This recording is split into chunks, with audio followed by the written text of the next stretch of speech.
Hi, I'm Rhonda Green, Funeral Services Manager for the First Baptist Church of Glenarden, and I'm also the author and founder of My Exit Plan. And I thank each of you for joining us today. You know, many of us don't want to talk about death, but with the pandemic, tragic accidents, homicides, and everyday illnesses, it is a needed conversation in every household, in every family. But for those of you who don't know what an exit plan is, let me just tell you.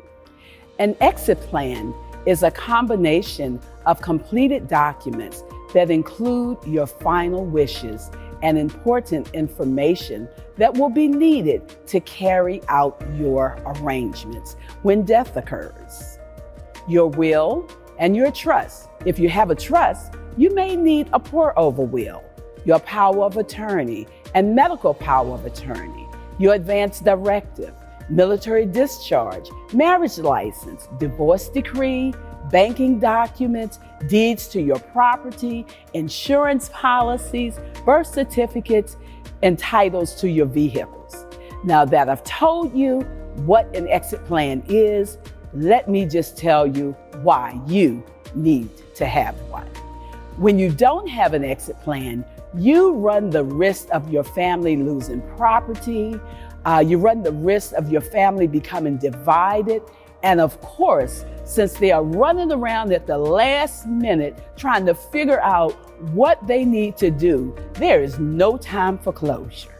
When you have an exit plan, in most cases, your family won't have to worry about being all stressed out because you've already indicated who you want to receive your property, and your assets are distributed based on your wishes. So your family won't have to fight over it. Keep your family with one accord. Yeah, this will keep your family with one accord. They can continue your legacy. And because you've made your wishes clear, they have time for closure. Now, let me tell you, in addition to having those documents, you need to have a conversation with your family because you don't want to leave a hot mess behind. Some families stop speaking for years because of money and property, and you don't want that to happen in your family. So for the sake of your family, please take the time and get your house in order.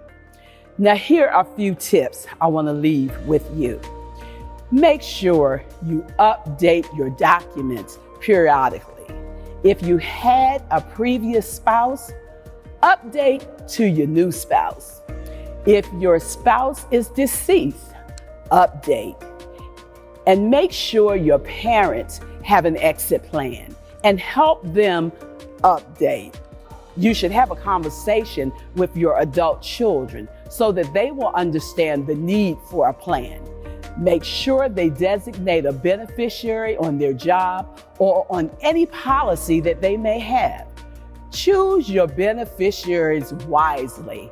They do not have to pay the money for your funeral bill. They can take it and go about their business. And if you only have one policy, please don't leave your minor child as the beneficiary, because then your family will have to figure out how to pay for your bill. Have a conversation with your spouse, your children, your parents, and siblings so that they will know just what you want them to do. Now, parents, married or single, designate a guardian for your minor children or child.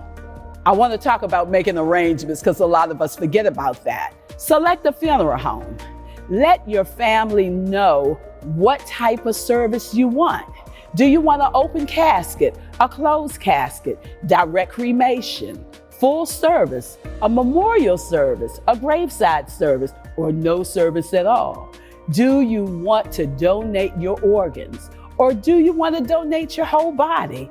Whatever you want to do, put it in writing. Now, choosing your final resting place. Who do you want to be buried with? If you don't already have a designated plot, figure it out. Now, death certificates. The funeral director will ask you for vital statistics in order to complete an application for a death certificate. You need to know your mother-in-law's maiden name if you're married for your spouse's death certificate. And don't tell me that your grandmother's name is Big Mama, because I know she has a first name and a last name. So don't wait until she dies to try to figure it out. Ask her while she's living. Ask her while she's here, while she's well. Ask her now. So today, I challenge you to get your house in order. Complete your exit plan. Take care of the business of dying so that you can focus on living.